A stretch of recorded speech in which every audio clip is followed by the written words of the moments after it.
Alhamdulillah, pada kesempatan sore hari ini Allah masih berikan kita nikmat-nikmat yang luar biasa.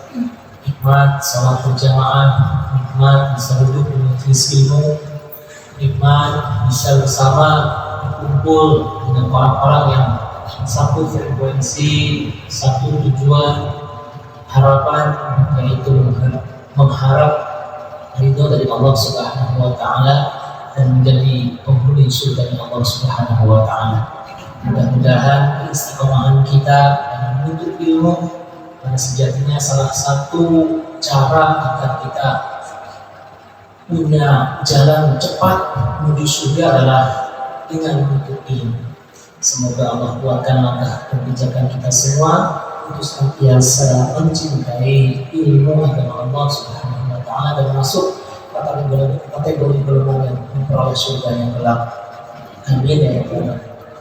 Salawat dan salam senantiasa tersampaikan kepada uswah hasanah kita baginda Nabi Muhammad sallallahu alaihi wasallam, figur manusia mulia yang harus kita jadikan sebagai tolak ukur ketika kita ingin mencari penemuan sejati adalah hakiki. Mudah-mudahan kita menjadi umatnya yang kelak yang kiamat nanti memperoleh syafaatnya. Amin ya rabbal alamin. Mari kita awali terlebih dahulu kajian pada sore hari ini dengan membaca kalimat basmalah dan kita membuat kalimat syahadat serta doa amaliyah. Bismillahirrahmanirrahim. Asyhadu an la ilaha illallah wa asyhadu anna Muhammadar Rasulullah. Raditu billahi rabban wa bil Islam dinan wa bi Muhammadin nabiyyan wa rasulan. Rabbi zidni ilman warzuqni fahma. Amin ya rabbal alamin. Dan selanjutnya mari kita baca doa Sayyidul Istighfar bersama-sama. Bismillahirrahmanirrahim. Allahumma anta rabbi la ilaha illa anta khalaqtani wa ana 'abduka wa ana 'ala 'ahdika wa wa'dika mastata'tu a'udzu bika min syarri ma sana'tu aqulu laka bi ni'matika 'alayya wa aqulu bi dhanbi faghfir li fa innahu la yaghfiru dzunuba illa anta. Selanjutnya mari kita lanjutkan pembahasan kajian kita tentang fikih ibadah, masuk bab zakat fitrah. Ini kemarin ternyata ketinggalan ya. Halo. Saya kira kemarin itu sampai zakat fitrah. Langsung pembahasan kita adalah sedekah, wakaf, ya. Dan segala sesuatu yang sifatnya berkaitan dengan nilai-nilai pahala sunnah-sunnah dalam berbagi. Zakat fitrah.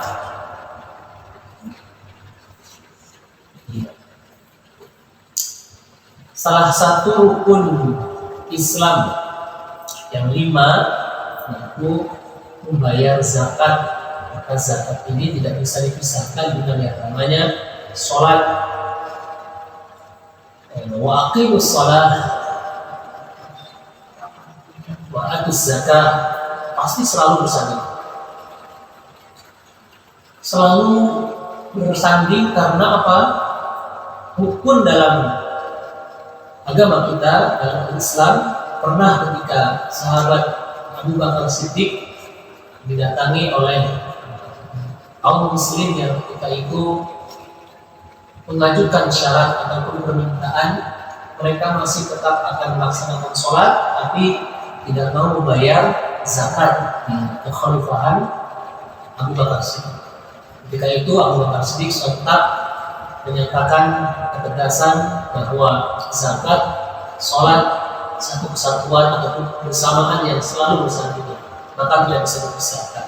Siapapun yang menyatakan diri untuk tidak membayar zakat maka akan diperangi. Ketika itu, makanya di zaman Khalifah Abu Bakar Siddiq lebih banyak intensif memerangi kaum munafik. Zakat fitrah salah satu rukun yang wajib dilaksanakan khusus spesifik pada momentum tertentu, yaitu ketika pas menjelang hari raya Idul Fitri, ya, dengan ketentuan sebagai berikut. Zakat fitrah, yaitu dia membayarnya untuk badan sendiri, maksudnya tidak bisa diwakilkan dengan barang ataupun dari orang lain niatnya, tapi dibayarkan untuk siapa namanya bisa. Orang yang berada di bawah tanggungannya pun demikian dibolehkan dibayarkan oleh majikannya misalkan, atau seorang suami dibayarkan zakat fitrahnya untuk istri, anak-anaknya. Syarat-syarat wajib zakat fitrah yang pertama, Islam. Orang Islam ini diwajibkan membayar zakat. Jadi yang tidak Islam jelas dan wajib. Yang kedua, ada kelebihan makanan untuk keluarga pada hari itu. Jadi dibolehkan ataupun dianjurkan ketika membayar zakat, ini ada kelebihan makanan untuk hari itu saja. Selanjutnya yang ketiga adalah orang-orang yang hidup waktu matahari terbenam pada akhir bulan Ramadan atau bulan puasa. Bayi yang baru lahir saja ketika itu wajib bayar zakat. Misalkan ada ibu-ibu melahirkan ketika jam berapa? Jam 5 subuh, sebelum didirikannya sholat Idul Fitri, maka sudah diwajibkan dikeluarkan zakat atau dibayarkan zakat fitrah. Ukuran takaran banyak sedikitnya zakat fitrah, yaitu 1 jiwa badan, ukurannya adalah 1 sok. Dalam bahasa fikih 1 sok ini sama dengan 2,305 kg makanan pokok. Kalau kita makanan pokoknya apa? Beras. Beras sama nasi. Ya bisa. Nasi.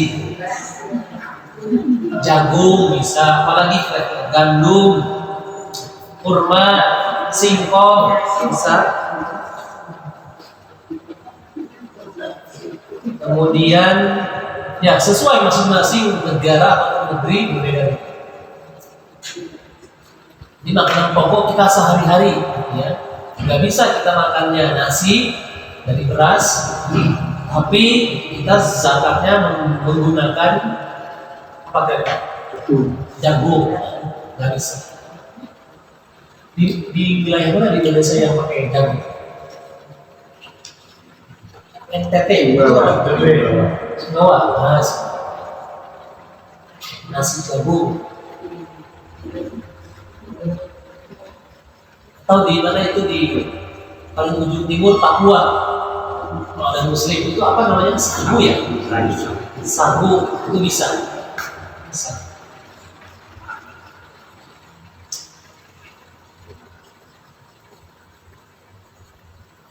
Kemudian cara menunaikan zakat fitrah yang paling afdol adalah ketika kita menyampaikan langsung kepada si penerima mustahik. Misalkan kita langsung menyampaikannya kepada si fulan yang ketika itu kita tahu kondisi dan masuk kategori mustahik, ya, yang melakukan isnaf. Terlebih lagi dalam hal ini diprioritaskan adalah yang fakir dan miskin. Kita sampaikan langsung, maka itu lebih tepat. Boleh tidak dihimpun di kepanitiaan panitia zakat, biasanya di masjid-masjid ataupun lembaga amil zakat, ya. Ini boleh, silahkan. Tapi nggak afdal ketika kita memberinya sebelum mendekati Itu sholat Idul Fitri. Jadi semakin mendekati sholat Idul Fitri, misalkan malam takbiran, nah ini lebih bagus, lebih betul. Saya berinya 2 hari sebelum Idul Fitri, boleh tidak? Boleh, sah. Nanti pembagiannya itu ketika panitia sibuknya pada malam takbiran, itu urusan panitia. Nah itu secara hukum sudah sama. Sejatinya itu dibagikan, didistribusikan ketika untuk mendekati sholat Idul Fitri. Kemudian apa lagi? Boleh tidak diuangkan? Jawabannya? Ini nih. Iya ya. Jadi sejatinya zakat fitrah itu bentuknya adalah makanan pokok, maksudnya makanan pokok yang dasar. Jadi diuangkan ini memang ada yang membolehkan, namun keutamaannya berkurang. Makanya caranya dibelikan dulu. Ya, ada tuh yang menyediakan berasnya di sini, gitu ya. Dibeli dulu berapa kurang. Jadi hanya strategi teknis. Gitu. Kemudian waktu pengeluarannya sudah ya mendahulukan daripada mendekati momentum hari raya. Hikmah zakat banyak. Yang pertama, mendidik an-nafs, jiwa kita untuk lebih peka dalam sifat pemurah, berbagi terhadap sesama. Ini latihan. Terlebih lagi membersihkan harta kita. Kita nggak tahu makanan yang masuk ke dalam tubuh kita ini sumber-sumbernya ini jelas kehalalannya, kethayyibannya, tapi ada sesekali misalkan kita nggak sengaja. Pernah Abu Bakar Siddiq itu kan punya pembantu yang dia selalu hati-hati ketika dikasih makan ataupun disediakan makan. Selalu nanya sama si fulan, ini dari mana? Dari hasil ini, halal. Selalu ketika itu nanya, pas kondisi lapar dan juga situasi makanannya enak, si fulan ini pembantunya membiarkan saja Abu Bakar makan. Terus nanya, wahai tuan, kok nggak nanya seperti biasanya? Nah, ini halal atau tidak? Apa jawab Abu Bakar? Karena ya sudah yakin dan kondisinya terburu-buru lagi lama. Baru makan 1 suap. Ini dari sedekah bahasanya. Jadi dapat hasil bukan dari tanamannya tadi. Ketika itu sontak Abu Bakar Siddiq mengeluarkan berusaha memuntahkan. Karena kehalalannya dikhawatirkan. Saking hati-hati para sahabat menelan masukkan makanan apapun yang belum jelas. Masya Allah. Kita melihat rambutan tetangga jatuh. Kira-kira gimana? Itu halal ya? Tergantung ya. Kalau sudah dapat izin, halal. Durian jatuh, ini beda kalau duriannya. Itu makanya hati-hati ketika menemukan makanan, barang atau harta yang bernilai di hadapan kita. Kalau bukan milik kita, jangan kita biasakan.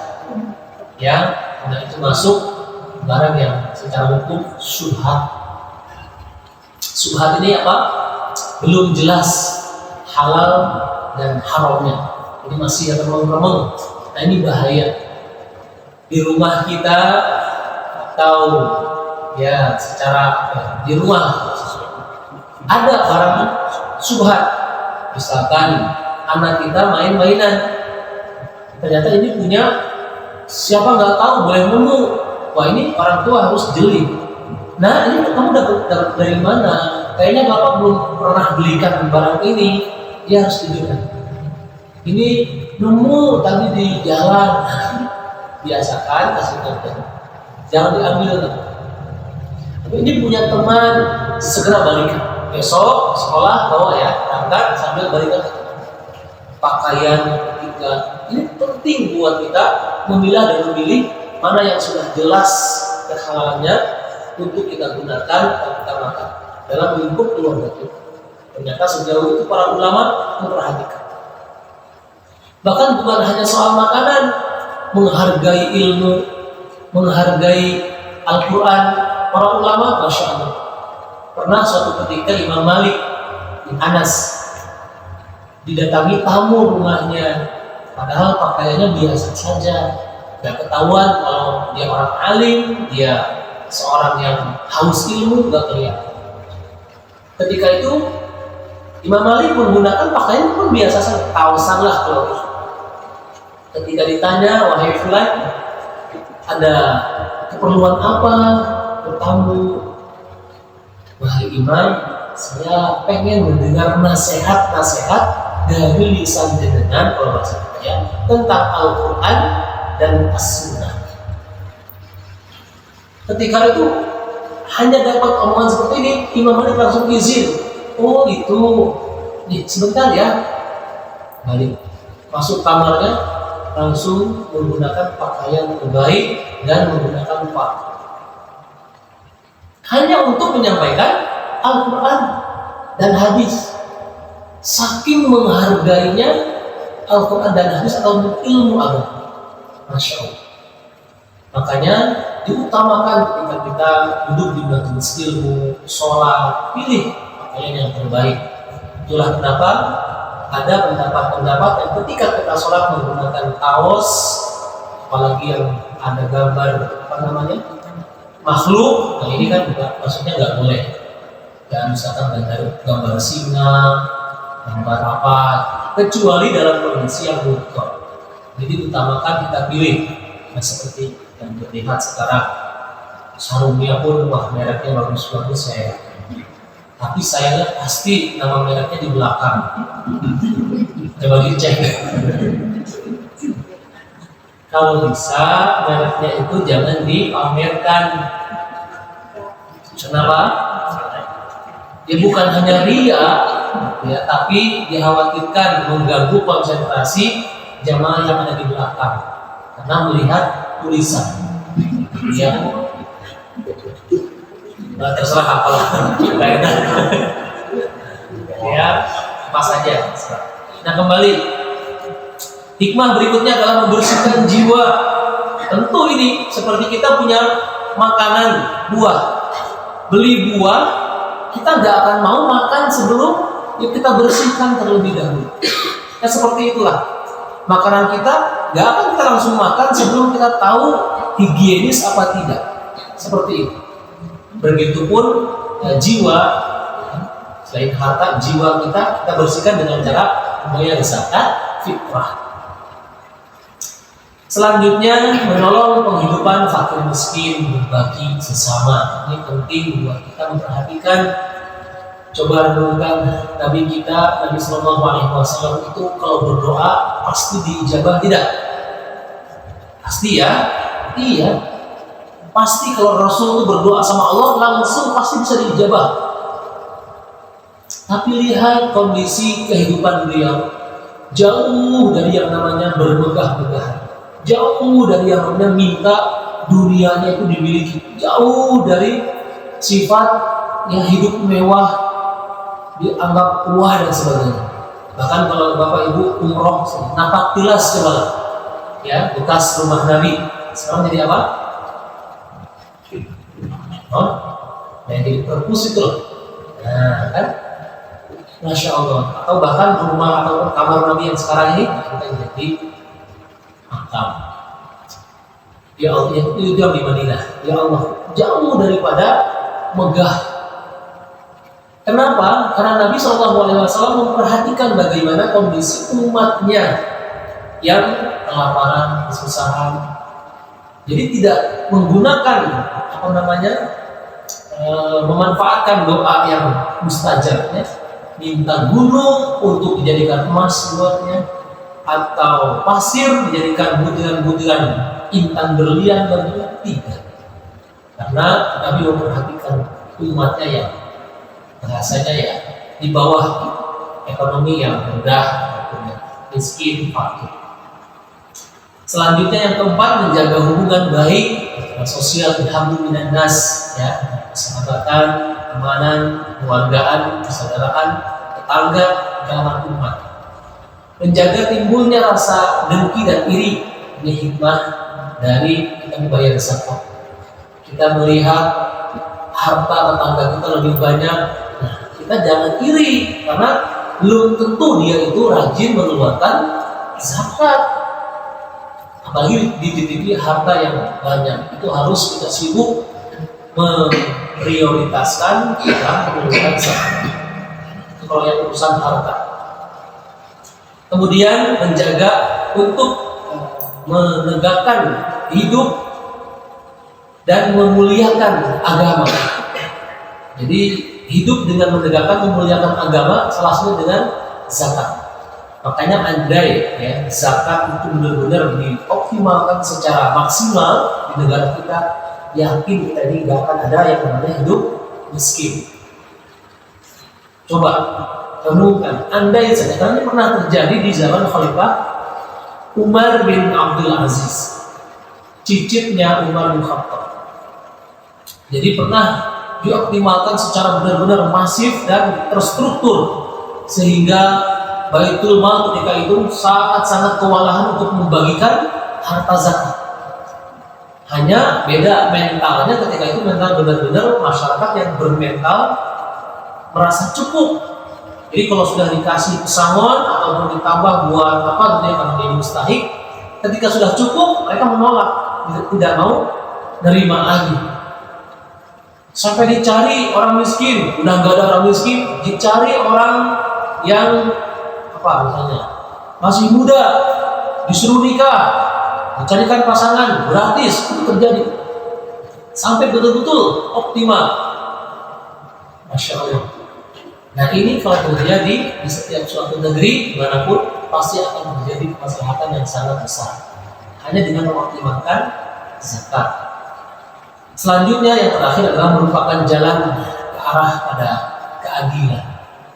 Coba kita renungkan, kalau kita hanya mementingkan diri kita sendiri tanpa memikirkan tentang untuk membayar zakat kita hanya akan hidup ya urusan kita dulu kita akan berpikir seperti itu, enggak mengeluarkan zakat. Makanya zakat kita ini berupaya untuk memaksimalkan diri kita, membersihkan diri kita sebersih-bersihnya. Besok kalau pas bayar zakat diutamakan pakai beras yang lebih ataupun yang lebih bagus. Misalkan ibu, kita kan beda-beda ya, ibu bapak menggunakan beras harga berapa? Berapa sih harga beras sekarang? Lagi naik 17, murah. Namun susah soalnya 17.000. Iya terus. Nah 17. Besok kalau bisa dinaikin yang harga 18, 10, 20. Oh iya, memang ukurannya kayak gitu. Karena kita tidak tahu ya. Selanjutnya pemberian zakat fitrah. Pemberian zakat fitrah ini boleh seperti silang. Ada orang dia, karena zakat fitrah itu wajib semuanya, siapapun walaupun dia kondisi miskin, karena nanti akan dapat lagi.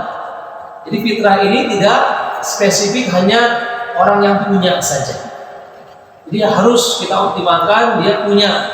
Makanya kalau semiskin-miskinnya orang, bahkan fakir gitu ya, sangat-sangat fakir, dia tidak punya apa-apa, maka masuk kategori dia akan mendapatkan secara lebih banyak. Tapi diupayakan dia memiliki peran untuk tetap mengoptimalkan, mengusahakan membayar zakat fitrah. Karena fitrah untuk mensucikan diri, beda dengan harta, gitu ya. Nah inilah singgungan pembahasan tentang zakat fitrah. Besok kalau misalkan ada panitia, silahkan disepakati semuanya biar misalkan berbagi data alasannya dia, atau lebih terarah lingkup jangkauannya sudah kita ketahui, Tapi kalau misalkan mau sendiri itu dibolehkan, silahkan ya. Masing-masing wilayah punya kebijakan, punya kesepakatan dalam musyawarah.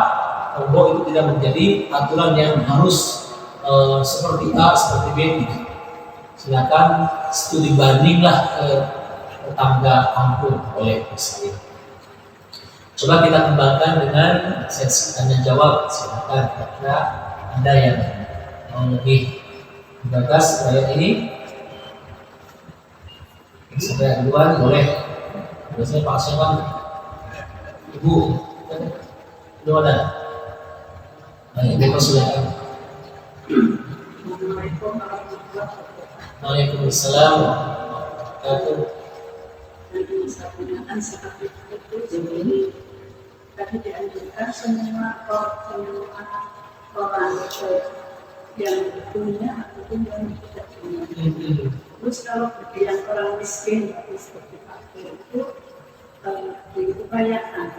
Dan untuk mengupayakan ini karena dari saya kalau merasa kewajiban sehingga dengan berhutang.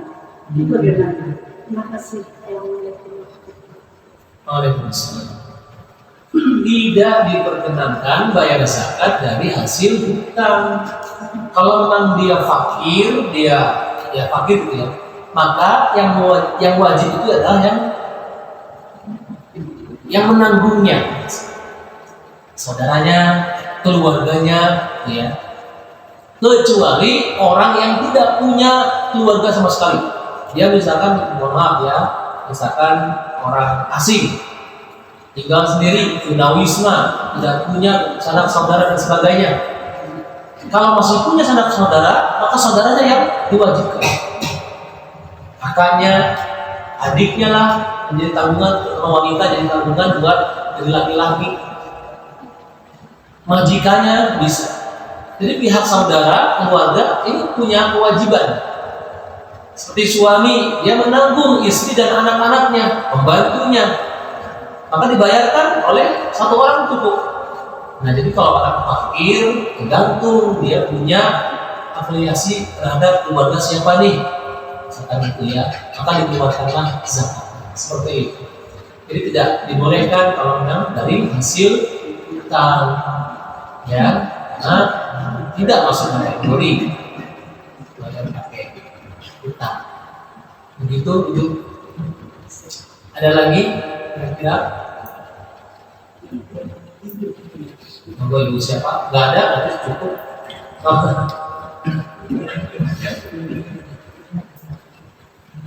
Tentang zakat, kalau kita mungkin rata-rata orang pada pada terbuka karena kita tahu punya pahalanya melayani gitu ya. Tentang zakat ini, padahal kan di ayat itu memberikan apa ini dirikan sholat ya kan namanya kan, tapi dari 10 tahun 20 tahun masalah ini kayaknya stagnan. Jadi orang kalau tidak menjalankan sholat itu merasa berdosa, tapi kalau nggak menunaikan zakat juga merasa lain. Ini kayaknya masalah dari 20 tahun yang lalu sampai sekarang posisinya hampir sama. Jadi kok tidak ada lihat untuk masuk sekarang ini orang di sekolah agama aja dia tahu anak itu sholat bisa, tapi juga dewasa zakat pun nggak tahu kan. Terima kasih. Ya, bagus ini masukan ya, pertanyaan sekaligus masukan terkait dengan kultur, tradisi ataupun kebiasaan di kita, mendidik, mengedukasi tentang pentingnya zakat ini masih kurang, gitu ya. Tapi padahal ini penting sekali. Bahkan ketika kita mendidik anak kita untuk menjadi sukses, nah mudah-mudahan kamu nanti besok dewasa jadi orang yang sukses, rezekinya banyak. Catat, sisipkan wasiat, pesan. Jangan lupa nanti kamu pahami tentang ilmu zakat. Ini penting. Betul tadi dikatakan untuk masalah sholat itu sudah terbiasa karena memang ya ditekankan, dididik sejak dini sudah tentang sholat. Padahal anak-anak tuh harus tahu juga tentang pentingnya membayar zakat. Ketika dia nanti dewasa ataupun sudah usia remaja punya penghasilan, entah dari YouTube, entah dari ya kan, apa itu namanya ya? Nah, kalau di biasanya TikTok. Loh kan katanya itu kan mengalir pundi-pundi ini. Atau dia sudah pandai berbisnis. Ada loh orang tua yang anaknya masih SD sudah diberikan amanah dia punya megang saham bisnis. Dan saya pernah dengar anak-anak SD sudah obrolannya itu tentang saham. Nah, mereka sudah diajar oleh orang tuanya menanam saham, yaitu apa namanya trading gitu. Ini ngomongnya tentang kamu itu hari ini apa, beli apa kamu? Oh, udah cuan, biasa. Itu beneran. Nah, kalau sudah diajarkan ilmu tentang materi, harta, penghasilan, ya punya dia pemasukan infak sendiri, maka jangan lupa ajarkan ya tentang betapa penting dan wajibnya menunaikan zakat. Zakat mal itu kan ya ini berkaitan dengan tadi. Jadi ya bukan salah kita ya, makanya ini buat kita saja yang kita sebagai kepala rumah tangga, ibu yang keluarga sebagai istri, ibu buat anak-anak kita edukasi, didik anak kita untuk tentang betapa pentingnya ilmu zakat. Ini beneran, tiba-tiba dia itu dapat harta warisan. Nah, coba nih. Kalau nggak tahu ilmu zakat dia akan mengabaikan. Tiba-tiba dia dapat hadiah, ya sudah kita singgung ya tentang hadiah. Itu ada sih. Dia tiba-tiba dapat nemu itu emas 2 kilo. Nemu emas gitu ya. Jangan lupa diajarkan betapa pentingnya zakat. Jadi tidak bisa menyalahkan ini karena sudah ya itu karena kurang masifnya, kurang terstrukturnya, kurang ya agresifnya kita dalam memberikan edukasi betapa pentingnya zakat.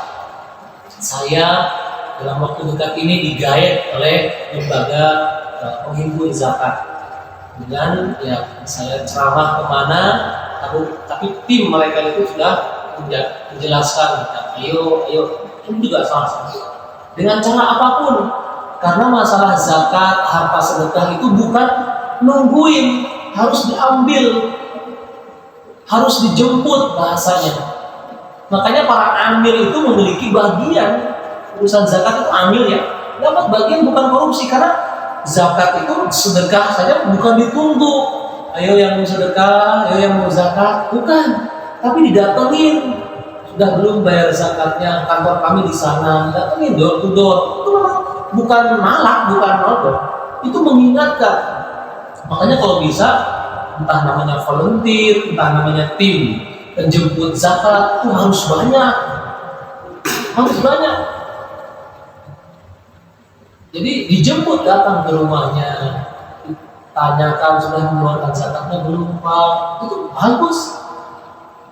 Orang yang punya iman dia akan tersentuh. Zakat apa ya?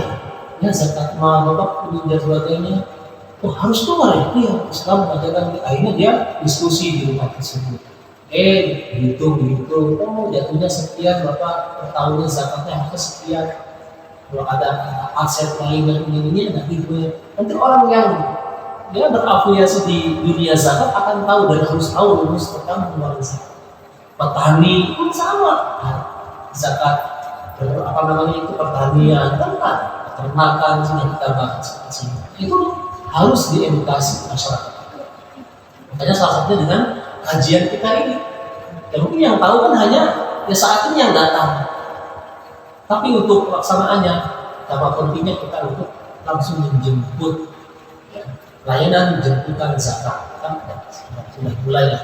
Tapi insya Allah yang perlahan nanti akan lebih terlihat lagi di negeri kita terkait bahwa betapa pentingnya membayar zakat. Karena ancamannya sangat sangat gas ya, hasilnya pun lebih. Kita yang memanipulasi harta enggak membayar zakat fitrah saja itu seperti yang diri kita itu belum bersih. Begitu ini buat kita ya, kita saja. Kita tidak bisa menyalahkan siapa-siapa. Mungkin karena kita kurang kompak dalam mensyiarkan tentang betapa pentingnya zakat. Bagus, ada lagi Pak? Ada pertanyaan. Yang pertama, bagaimana kita menyikapi pembayaran zakat dan salahkan usaha? Hanya itu sampai ke Jumat bergabung yang menawarkan. Ya, itu yang pertama. Biasanya bank syariah. Terus kemudian yang makan itu harus soal jawaban artinya tak tahu bahwa seseorang itu berada.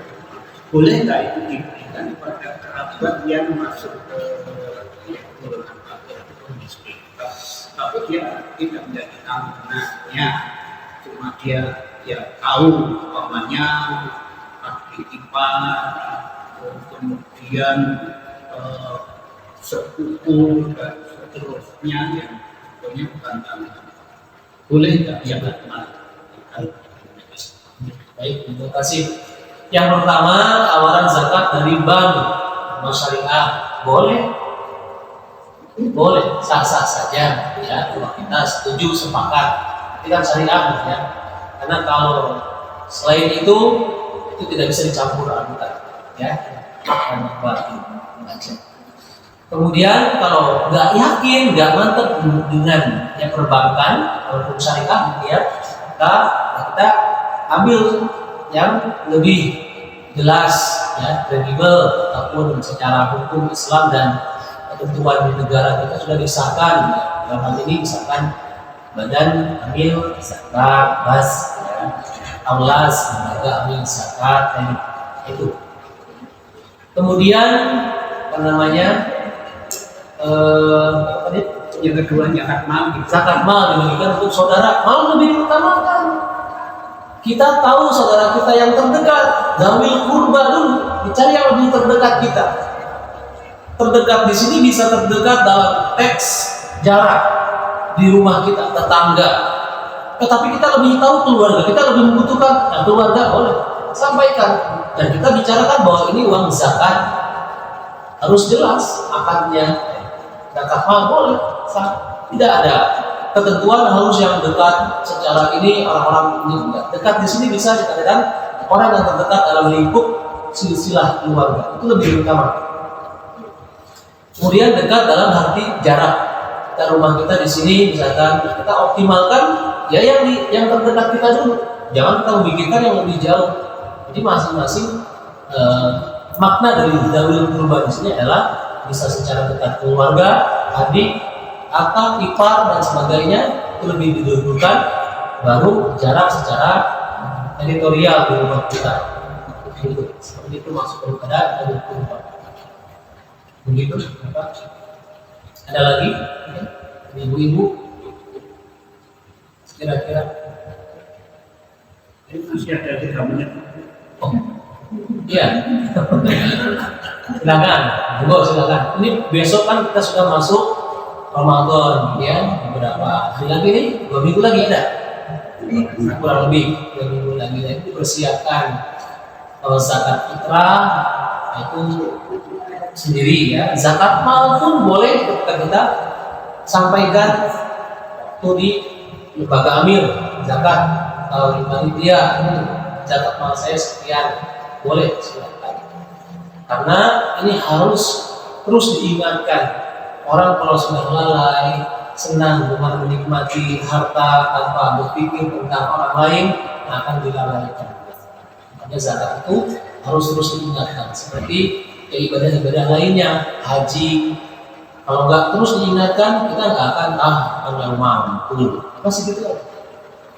Kalau nggak ada pengingat, kita nggak ada giro. Ataupun ibadah lain, misalkan sedekah. Kalau nggak ada pengingat, motivasi kita akan lengah dan lalai. Padahal level derajat sedekah itu sudah sunnah, tapi sampai golongan manusia nanti adanya menyesal. Ingin ke dunia sebentar, ditangguhkan hidupnya sebentar saja, hanya ingin bersedekah, bukan membayar zakat, tapi sedekah. Saking begitu luar biasa amalan sedekah. Nah, makanya kita maksimalkan, kita optimalkan umur kita dengan memperhatikan hak-hak Allah, syariat-syariat agama Allah, mana-mana yang diwajibkan, mana-mana yang disunahkan, kita bisa memilah dan memilih, sehingga itu semuanya bisa menjadi bekal pahala untuk kita pulangan kita nanti menghadap kehadiran Allah Subhanahu wa Ta'ala. Mudah-mudahan uraian kita pada sore hari ini mendatangkan manfaat untuk bisa kita amalkan dalam kehidupan kita sehari-hari. Mohon maaf atas segala kekurangannya. Mari kita akhiri dengan kalimat membaca kalimat hamdalah dan doa kafaratul majlis bersama-sama. Alhamdulillahirabbil alamin. Subhanallahumma wa bihamdika asyhadu an la ilaha illa anta astaghfiruka wa atubu ilaik. Akhirul kalam. Assalamualaikum warahmatullahi wabarakatuh. Waalaikumsalam warahmatullahi wabarakatuh.